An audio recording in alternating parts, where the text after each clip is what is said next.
काम चाहिँ सकिसकेको छैन है, किनकि अब हामीले 1.5 घन्टाको क्लासमा सबै च्याप्टर सकाउने भनेको एकदमै गाह्रै काम हो कि, एकदमै धेरै फास्टमा जानुपर्छ होइन। त्यही भएर मैले अगाडि पनि डेरिभेसनहरू छोडेँ। अब मैले चाहिँ के गर्छु भन्दा आज बेलुकै अथवा भोलि बिहानसम्ममा चाहिँ म एउटा लिस्ट बनाएर दिन्छु डेरिभेसनको, यहाँबाट आउन सक्ने इम्पोर्टेन्ट डेरिभेसनहरू है। यो चाहिँ हजुरहरूले पढ्न पऱ्यो मजाले। डेरिभेसन सल्भ गरेको चाहिँ मैले दिन्न, किन भन्दाखेरि मैले युज गर्ने नोटेसनहरू फरक हुनसक्छ, मेरो मेथडहरू पनि फरक हुनसक्छ होइन। हजुरहरूले क्लासमा जसरी पढ्नुभएको थियो त्यही डेरिभेसनहरू चाहिँ मजाले पढ्न पऱ्यो। नेक्स्ट चाहिँ म न्युमेरिकल होमवर्क पनि दिन्छु होइन। यो चाहिँ कहिले दिन्छु भन्दाखेरि आज रोटेसनल पढियो नि त, अब भोलि हामीले पिरियडिक मोसन पढिन्छ, म भोलि बेलुका चाहिँ दिन्छु कि रोटेसनलको होमवर्क त्यसरी। अब हामीले पर्सि चाहिँ हामीले फ्लुइड मेकानिक्स पढिन्छ होइन, त्यो पढिसकेपछि चाहिँ बल्ल म पिरियडिक मोसनको दिन्छु कि, त्यसरी गरिन्छ होइन। त्यो गर्दा हजुरहरूलाई नि अलिक फ्रेस भयो जस्तो हुन्छ नि त माइन्ड पनि, कि यो गर्न पऱ्यो, यो चाहिँ म भोलि अथवा आज बेलुकै दिन्छु यो चाहिँ होइन, यो चाहिँ म भोलि दिन्छु। अनि अर्को टास्क भनेको चाहिँ के छ भन्दा यो सबै टाइपको बडीहरूको मोमेन्ट अफ इनर्सिया चाहिँ डिराइभ गर्न सिक्नु पऱ्यो।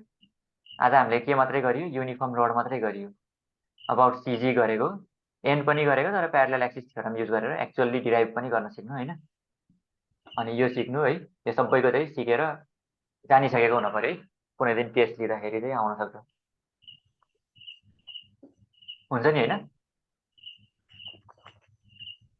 हुन्छ। अनि यो सिस्टम चाहिँ ठिक छ कि छैन यो मैले गरिराखेको चाहिँ, यो हल्का फर्मुला कभर गर्ने, न्युमेरिकल र सर्ट क्वेसन फोकस गर्ने, अनि यसरी होमवर्क दिने, ठिक हुन्छ नि होइन हजुरहरूलाई?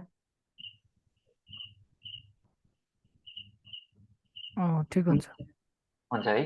अनि यतिको यो धेरै फास्ट पनि भएको छैन, डेप्थ पनि ठिकै छ नि होइन, क्लियरै छ नि पढाएको? ठिक छ भन्नु पऱ्यो है, यो चाहिँ चित्त बुझेन भने भनिहाल्ने हो क्या, हामीले त इम्प्रुभ गरिहाल्छौँ हजुरले भनेपछि होइन। ल अब आजलाई लगभग 10 मिनट जति चाहिँ बाँकी छ होइन, केही एक्स्ट्रा केही गर्न मन लाग्यो भन्नु होइन।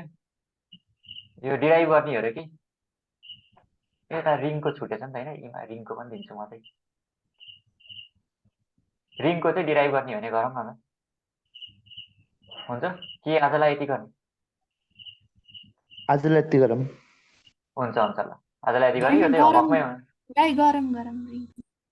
अब यो भोटै गर्नुपर्छ कि जस्तो भइसक्यो होइन, गरिदिउँ न त रिङ, ल धेरै टाइम लाग्दैन, 5 मिनट लाग्दैन, गरिदिउँ अब गर्ने भनेपछि। खाना खानुभयो हजुरले? खाना खानुभएको छैन होला है, लगातार क्लासको क्लास होला। ल रिङको लागि गर्दाखेरि चाहिँ हामीले के गर्ने भन्दा सुरुमा चाहिँ एउटा रिङ मानौँ हामीले होइन।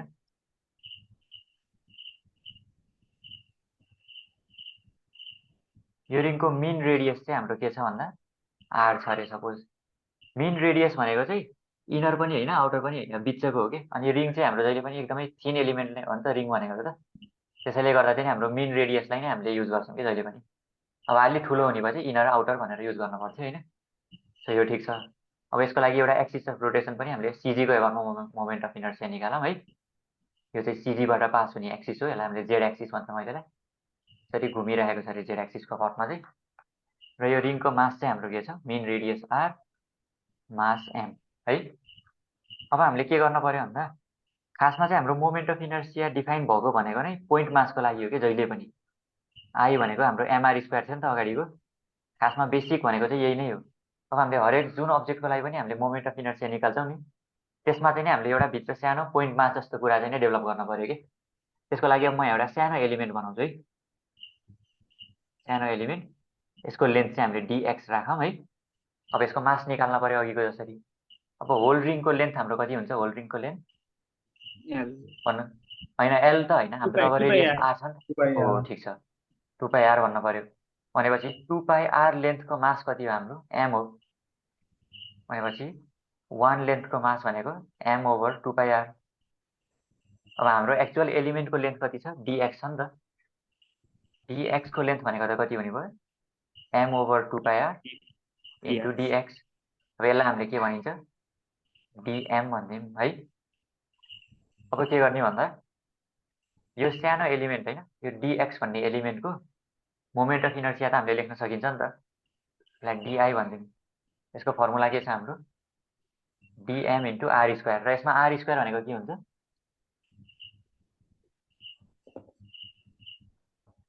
भन्नु त एकजनाले। त्यो आर को मिनिङ भनेको जहिले पनि होइन एकचोटि भयो हेर्नु, आर भनेको चाहिँ तिम्रो जहिले पनि होइन के हुन्छ भन्दा सिजी र सिजी भनेको चाहिँ फेरि त्यो आफ्नो एलिमेन्टको चाहिँ सिजी हो। यो केसमा चाहिँ हाम्रो यो सानो एलिमेन्ट छ नि यसको चाहिँ सिजीको कुरा गरेको। यो सिजी भनेको चाहिँ सिजी र एक्सिस अफ रोटेसनको बिचको डिस्टेन्स हो कि। र यो केसमा एक्सिस अफ रोटेसन भनेको यो है, यो होल अब्जेक्टको सिजीवाला लाइन भनेपछि आर भनेको के हुने भयो, आर स्क्वायर लेखेँ मैले। यसको भ्यालु चाहिँ के हुन पर्यो भन्नु भन्नु।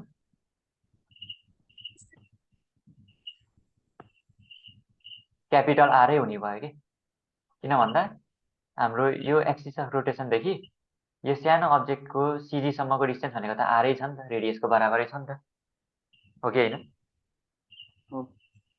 ठिक छ है।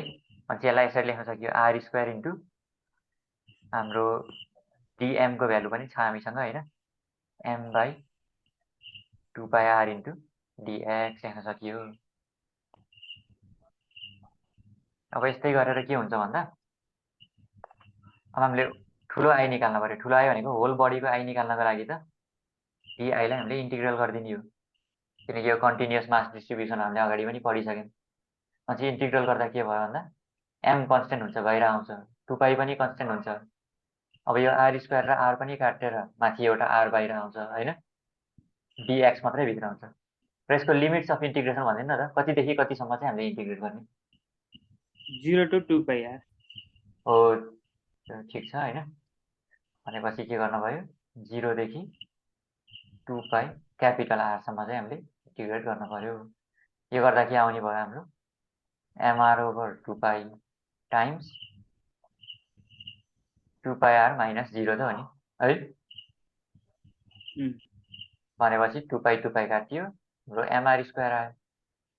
अब यसमा एउटा इन्ट्रेस्टिङ कुरा चाहिँ के छ भन्दा होइन, यो रिङको पनि एमआर स्क्वायर छ, हाम्रो पोइन्ट मास मात्रै हुँदा पनि एमआर स्क्वायर नै हुन्थ्यो। यो चाहिँ किन हो भन्दा होइन, अरू टाइपको बडी चाहिँ के हुन्छ भन्दा ल रिङको साट्टो हाम्रो डिस्क नै छ भन्ने मान मैले है, यो चाहिँ हाम्रो एक्सिस भयो। डिस्कमा चाहिँ के हुन्छ भन्दा यो पोइन्ट मास र यो पोइन्ट मासको रेडियल डिस्टेन्स त फरक छ नि त, यो R1 होला, अब यसको यो पछाडिको R2 होला होइन।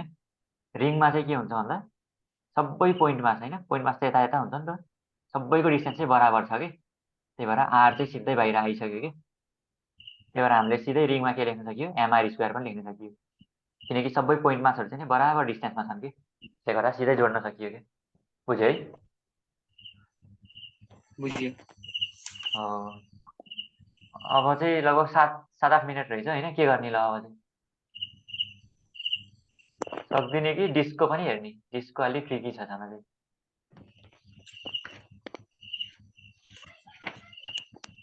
जे भन्नुहुन्छ त्यही गर्छु म त।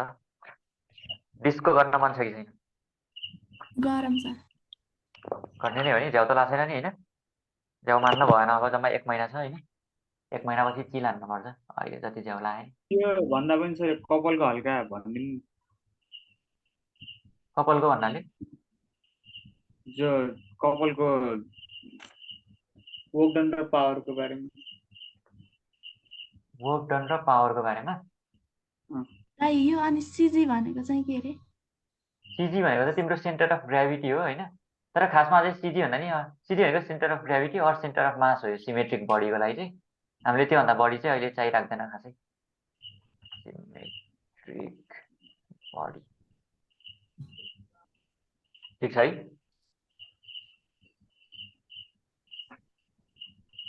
ठिक छ नि। अनि यो स्पेयरमा चाहिँ कहाँ लाई हुन्छ र यो सिजी कहाँ? स्पेयर भनेको त तिम्रो बल भयो नि त, बलको चाहिँ ट्याक्क बिचको पोइन्टमा हुन्छ कि भित्र कि, त्यो चाहिँ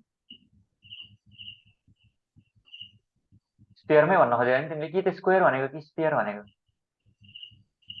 स्पेयर हो यसमै होइन, हो यसमा चाहिँ भित्र हुन्छ कि तिम्रो, यो त 3D हो नि त। अब डिस्क रिङहरू भनेको त हाम्रो 2D हुन्थ्यो। त्यही भएर अब वर्क डन बाई कपालको बारेमा चाहिँ म सरर भनिदिन्छु होइन, त्यो चाहिँ मैले डेरिभेसनमा दिन लाग्थेँ होमवर्कमा, र एकचोटि म हल्का 1 लाइन जति मात्रै भन्छु है। तर हाम्रो के हुन्छ भन्दा कपाल भनेको त हामीलाई थाहा छ कपालले के गर्छ भन्ने, सर्टेन डिस्टेन्सले सेपरेट गरेको दुईटा यस्तो अपोजिङ टाइपको फोर्सेसहरू भनेको चाहिँ कपल हो। अब यो डिस्टेन्स चाहिँ अहिलेलाई रेडियल डिस्टेन्स नै मारौँ सजिलोको लागि होइन। फोर्सेसहरू इक्वल एन्ड अपोजिट फोर्सेस है। भनेपछि कपलले जेनेरेट गर्ने भनेको के हो? कपलको एक्सन भनेको नै टर्क हो क्या जहिले पनि। तिमीले चाहिँ एउटा सिलिन्डरमा होइन यसरी फोर्स लगायो भने त्यसले के गर्न खोज्छ भन्दाखेरि त्यो सिलिन्डरलाई घुमाउन खोज्छ नि त। त्यही भएर चाहिँ तिम्रो के हुन्छ भन्दा कपलले जेनेरेट गर्ने भनेको टर्क हो। एक्सन भनेको चाहिँ टर्क हो कि यसको। त्यो टर्कको फर्मुला चाहिँ के भयो? आर क्रस एफ लेख्न पाइयो। अब खासमा कपालको अझै यो छुट्टै छुट्टै ठाउँमा के अरे सेम फोर्स लाग्छ। हजुरहरू इक्वल एन्ड तिम्रो कपलको डेफिनेसन भनेको नै इक्वल एन्ड अपोजिङ फोर्स हो क्या। अब यो इक्वल भएन भने चाहिँ अलि पछि पढ्नुपर्ने कुरा हो त्यो चाहिँ होइन। अहिलेलाई चाहिँ यति जान्दा हुन्छ कि हुन्छ। ठिक छ है? ठिक छ। ठिक छ। भनेपछि अब खासमा चाहिँ आरएफ साइन थीटा हुन पर्यो है, किनकि यो त क्रस प्रडक्ट हो भेक्टरको। तर हाम्रो साइन 90 छ नि त यो दुइटाको बिचको एङ्गल त, त्यसैले चाहिँ साइन थीटा चाहिँ हाम्रो 1 हुन्छ कि। सो हाम्रो टर्क भनेको के आयो? आरएफ आयो नि त। यो त अघि गरेकै जस्तो कुरा भयो है। अब हाम्रो के भयो भन्ने मानौँ भन्दाखेरि यो कपलले गर्दा चाहिँ यो पोइन्टको अबाउटमा चाहिँ थोरै घुमायो अरे बडीलाई। यसरी घुम्छ नि त हाम्रो डी थीटाले घुमायो भन्ने मान्ने मैले हामीले है। ठिक छ? ठिक छ।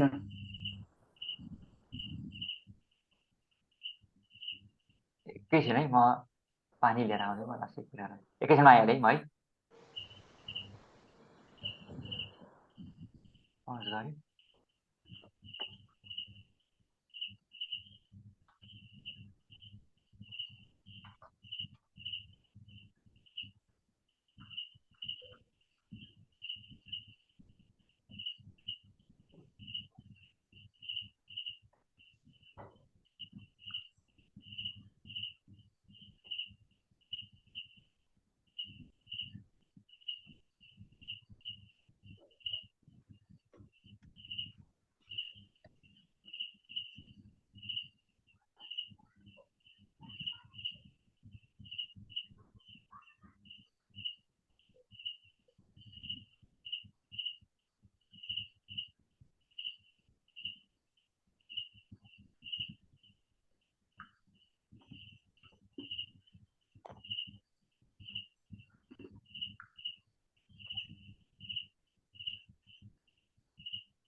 ल सबैले सुनिराख्नु भएको छ नि होइन?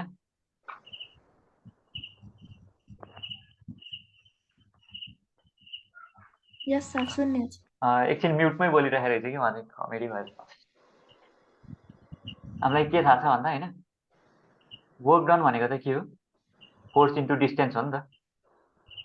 अब हाम्रो रोटेसनलमा के हुन्छ भन्दाखेरि फोर्सको ठाउँमा टर्क आउने हो र हाम्रो डिस्प्लेसमेन्ट के छ? हाम्रो स्मल त्यो डी थीटा थियो अघिको है।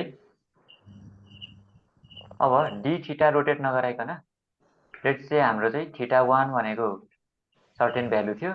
थीटा 1 देखि हामीले थीटा 2 सम्म चाहिँ नै रोटेट गराएको थियो कि यो फोर्सले चाहिँ, यो कपलले।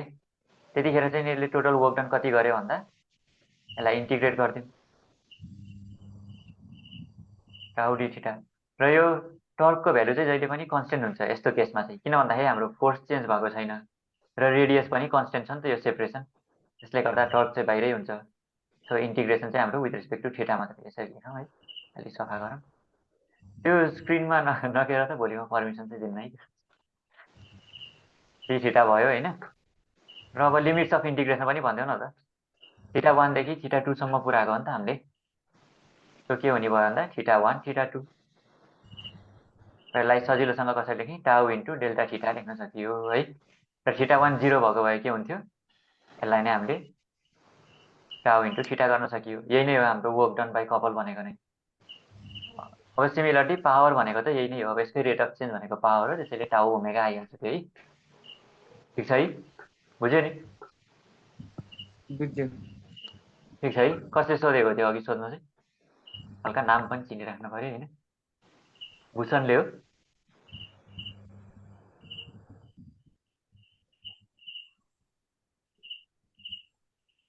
हो ठिक छ ल, यसरी सोध्दै गर होइन, अनि भन्दै गर्छु, जे जे सोध्छ त्यही भनिदिइहाल्छु म त फेरि होइन। ल आजलाई चाहिँ अब यति नै गर्ने होला नि होइन। ठिक छ है।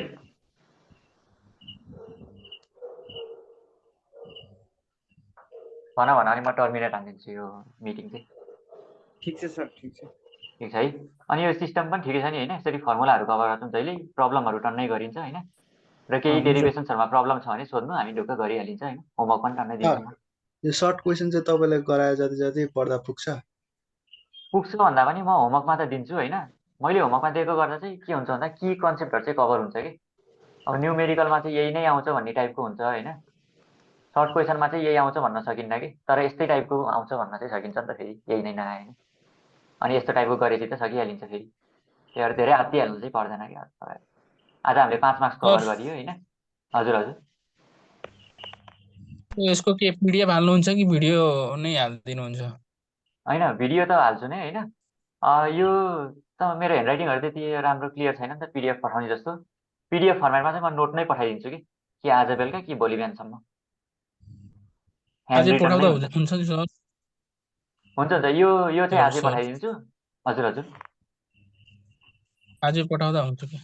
यस्तो यो चाहिँ म आजै पठाइदिन्छु होइन। अलि क्लियर नोट पनि पठाउँछु कि अलि टाइमपछि चाहिँ पढ्न मिल्ने जस्तो खालको। आज पढेको कुराहरू यति त आजै पठाइदिन्छु म। त्यो नोट चाहिँ हल्का रेडी ओके पार्न सर। पऱ्यो नि त। हुन्छ ल ल ल ल, आजलाई बाई हो त ल। इक्जामको लागि यति पढे हुन्छ नि?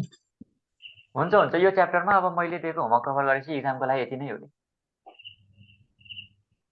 बाँकी त टन्न पढ्नै रिभिजन पर्दैन जस्तो लाग्यो मलाई। पर्छ, टन्न रिभिजन गरिन्छ कि हामीले। आज हामीले राम्रै कभर गरियो नि होइन। कस्तो फिल भएछ आज? राम्रो भयो सर। हो ठिक छ, यस्तो राम्रो हुनु पऱ्यो, नराम्रो हुने बित्तिकै भनिहाल मलाई चाहिँ होइन। ल आजलाई चाहिँ स्टप गरिदिएँ त मैले। ल हस् सर, ओके हस्। सर। हुन्छ ल by by, good night sir. Good night ल ल, सर। Good night. ल सबैलाई खाना साना खाऊ होइन। ल गएँ म। Good night sir. ल गुड नाइट।